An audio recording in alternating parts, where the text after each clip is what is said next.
औज़ुबिल्लाहिमिनश्शैतानिर्रजीम बिस्मिल्लाहिर्रहमानिर्रहीम। तो आज हमने करना है the stage of formal operation. The formal operation stage is characterised by the ability to formulate hypothesis and systematically test them to arrive at an answer to the problem. Formal stage क्या है कि जिसमें हम hypothesis बनाते हैं, उसके बाद उसको टेस्ट करते हैं तरतीब के साथ, और उसके बाद क्या है हमारा जो प्रॉब्लम का आंसर निकल आता है। फार्मर स्टेज कब शुरू होती है? ये तकरीबन राउंड अबाउट होती है 11 से 12 साल के दरमियान जो होते हैं यहाँ से शुरू होती है।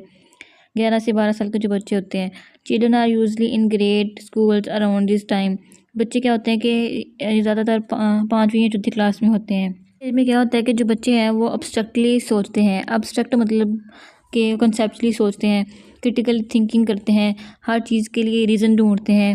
और जैसे जैसे बच्चे जो हैं वो फार्मर स्टेज में इंटर होते जाते हैं, वो क्रिटिकली थिंक करना शुरू कर देते हैं। और वो क्या होता है, हमारी चीज़ें होती हैं कि अगर हम स्कूल से हैं तो यूनिफॉर्म हमने अपनी जगह पे रखना है, ताकि अगर हम सुबह स्कूल जाएं तो हमें यूनिफॉर्म अपनी जगह पे मिले और वो उस पर सलूटें ना पड़ी हों, वो तरतीब से पढ़ा हो। इसके अलावा अगर हमने रात को पढ़ा है और जो बुक्स हैं वो बैग के अंदर डाल के रखें, ताकि सुबह हमें बुक्स ढूंढनी ना पड़े। उसके बाद है build friendship based on empathy. वो दोस्ती इन लोगों से करते हैं जिनका प्रोस्पेक्टिव वो समझ सकते हैं, जिनको वो समझ सकते हैं। आप दोस्ती उनसे करते हो जो आपको समझ सकें। फिर है जी अंडरस्टैंड डैट। वो क्या करते हैं कि अगर उनको हम उन्हें कहें कि 2 गिलास पड़े हुए हैं, एक गिलास में 5 ml वाटर है, तो बताएं दूसरे गिलास में कितना होगा। तो यहाँ पे वो लॉजिकली सोचते हैं, मंतक लगा के सोचते हैं कि हाँ जी, अगर एक गिलास में इतना पानी है तो दूसरे में भी तो उतना ही होगा ना। इसी तरह क्या कहते हैं कि हम कहते हैं कि जी पिज़्ज़े का एक पेड़ा ले लिया जाता है, और फिर जो पेड़ा होता है, जो डो होती है ना, उसको एक प्लेट के अंदर ऐसे ना रोटी की तरह चिपका दिया जाता है, उसको फ्लैट कर दिया जाता है। तो क्या अब वो पेड़े को फ्लैट करने से क्या पेड़ा कम हो गया? नहीं, उतना ही रहेगा। तो ये लॉजिकली सोचते हैं कि अगर एक पेड़ा जो आधा किलो का था, तो जब उसको फ्लैट किया तो फिर भी उसने आधा किलो का ही रहना है, वो कम या ज़्यादा तो नहीं हो सकता, उतना ही रहेगा। इस तरह जो बच्चे हैं जो फॉर्मल ऑपरेशन स्टेज के अंदर इंटर होना शुरू करते हैं, वो चीज़ों को ऑब्जर्व करते हैं लॉजिकली और एब्स्ट्रैक्ट थिंकिंग करते हैं उसके बारे में। तो हमारे पास structure develop in the formal operation stage.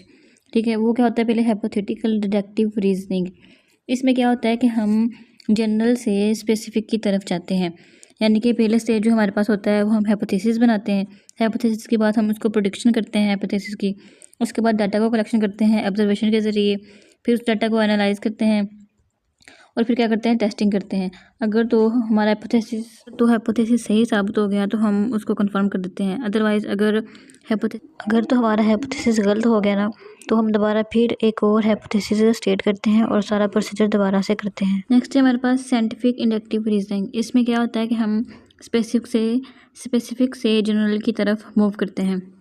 जो होती है वो एक लॉजिकल थिंकिंग की तरह होती है, जिसमें क्या होता है हमें ख़ास किस्म के ऑब्जर्वेशन बनाते हैं, डाटा इकट्ठा करते हैं और उसके बाद हम जो है वो रिजल्ट बना देते हैं, रिजल्ट कंक्लूजन कर देते हैं। इंडक्टिव रीजनिंग जो है वो साइंटिस्ट की भी हेल्प करती है कि वो जो थ्योरीज है वो उनको फार्मूलेट करें, यानी कि साइंटिस्ट की मदद करती है थ्योरीज बनाने में। नेक्स्ट है हमारे पास हाई स्कूल कोग्निटिव डेवलपमेंट। अब इसमें क्या होता है कि जो most high school students have achieved the formal operation stage. Most students क्यों कहा गया है? कहा जाता है कि ज़रूरी नहीं है कि सारे जो बच्चे हैं वो ऑपरेशनल स्टेज, जो फार्मल स्टेज होता है उस पर पूरा उतरे। कुछ बच्चे होते हैं वो वीक होते हैं, वो लॉजिकली नहीं थिंक कर सकते। उसको फिर टीचर्स इस काबिल बनाते हैं कि हर चीज़ को लॉजिकली लेके चलें। ठीक है, तो उनको हेल्प की ज़रूरत होती है, तो इसलिए यहाँ पे मोस्ट हाई स्कूल स्टूडेंट कहा गया है। ठीक है, ज़्यादातर स्टूडेंट जो हैं वो फार्मल एजुकेशन, जो फार्मल ऑपरेशन स्टेज है उस पर पूरा उतर जाते हैं। तो फिर क्या होता है, ऐसे स्टूडेंट जो होते हैं वो अब्स्ट्रक्टली थिंक करते हैं। ऐसे बच्चे जो थिंक कर सकते हैं अब्स्ट्रक्टली, तो उनको क्या होता है कि पेचीदा मसले को हल करने के लिए उनको ऐसी एग्जांपल्स की ज़रूरत होती है जो कि हम रियल लाइफ की होती हैं। यानी कि किसी भी मसले को हल करने के लिए हम उन्हें रियल लाइफ की एग्जांपल्स देते हैं। उसके बाद नेक्स्ट है हमारे पास हाई स्कूल सोशल डेवलपमेंट। इसमें क्या है कि high school students are experimenting with adult like relationship. अब आपने देखा होगा कि आपकी क्लास में भी कुछ बच्चे होंगे जो कि दोस्तियाँ कर रहे होंगे अपनी से बड़ी क्लास के बच्चों के साथ या छोटी क्लास के बच्चों के साथ। ठीक है, उन्हें शौक़ होता है कि वो क्लास से बाहर दोस्तियाँ करें। ठीक है, स्कूल में भी कुछ ऐसी बच्चियाँ थीं जो कि हमारी क्लास में थी, लेकिन उन्होंने अपनी से बड़ी क्लास के बच्चों को फ्रेंड बनाया हुआ था। वो ब्रेक में उन्हीं के साथ रहती थी। सोशल डेवलपमेंट यानी कि वो दूसरों के साथ कम्युनिकेट करते हैं, ज़्यादा दूसरों के साथ रहना पसंद करते हैं। और ऐसे बच्चे, इनकी ख्वाहिश होती है कि वो को एजुकेशन हासिल करें, यानी कि वो को एजुकेशन की तरफ ज़्यादा राग़िब होते हैं। तो ये थे फॉर्मल एजुकेशन के कुछ स्टेजेस।